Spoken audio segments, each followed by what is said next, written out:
ശബരിമല ദ്വാരപാലക ശില്പപാളിയിലെ സ്വർണം കവർന്നത് ഹൈദരാബാദിൽ വെച്ചെന്ന സംശയം ബലപ്പെടുന്നു. ഹൈദരാബാദിൽ എത്തിച്ച് സ്വർണ്ണപ്പണികൾ നടത്തുന്ന കടയുടെ ഉടമ നാഗേഷിന്റെ സഹായത്തോടെ തട്ടിയെടുത്തു എന്നാണ് സംശയം.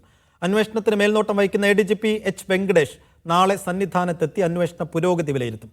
ഉണ്ണികൃഷ്ണൻ പോറ്റിയെ ഉൾപ്പെടെ ഉടൻ ചോദ്യം ചെയ്യാനാണ് തീരുമാനം.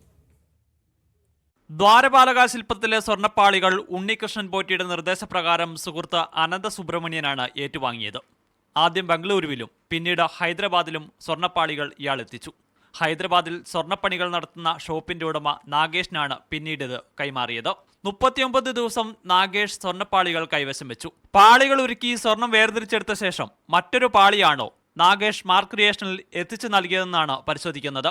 സ്വർണ്ണപ്പാളികൾ ഉരുക്കിയെടുത്തപ്പോൾ ഉണ്ടായ കുറവ് ഈ സംശയത്തെ ബലപ്പെടുത്തുന്നതാണ്.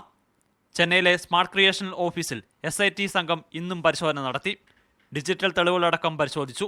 സ്മാർട്ട് ക്രിയേഷൻ CEO പങ്കജ് ഭണ്ഡാരിയുടെ മൊഴിയെടുക്കാനും അന്വേഷണ സംഘം നീക്കം നടത്തുന്നുണ്ട്. നാളെ ശബരിമലയിലെത്തുന്ന H. വെങ്കടേഷ് ഇതുവരെയുള്ള അന്വേഷണ പുരോഗതി വിലയിരുത്തും.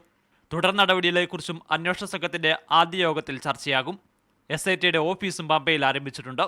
പ്രത്യേക സംഘത്തിലെ അംഗങ്ങളായ ബിജു രാധാകൃഷ്ണൻ, അനീഷ് എന്നിവർക്കെതിരെ VSP രംഗത്തെത്തി. ക്രമക്കേട് നടന്ന കാലഘട്ടത്തിൽ ഇരുവരും ദേവസ്വം വിജിലൻസിലെ ഉദ്യോഗസ്ഥരാണെന്നാണ് VSP ആരോപിക്കുന്നത്. ഹൈക്കോടതിയുടെ നിർദ്ദേശപ്രകാരം പരിശോധന നടത്തുന്ന ജസ്റ്റിസ് KT ശങ്കറിന്റെ നേതൃത്വത്തിലുള്ള സംഘം സന്നിധാനത്തെ പരിശോധന പൂർത്തിയാക്കി ഇന്ന് ആറന്മുളയിലെത്തിയേക്കും. മീഡിയ 1 തിരുവനന്തപുരം.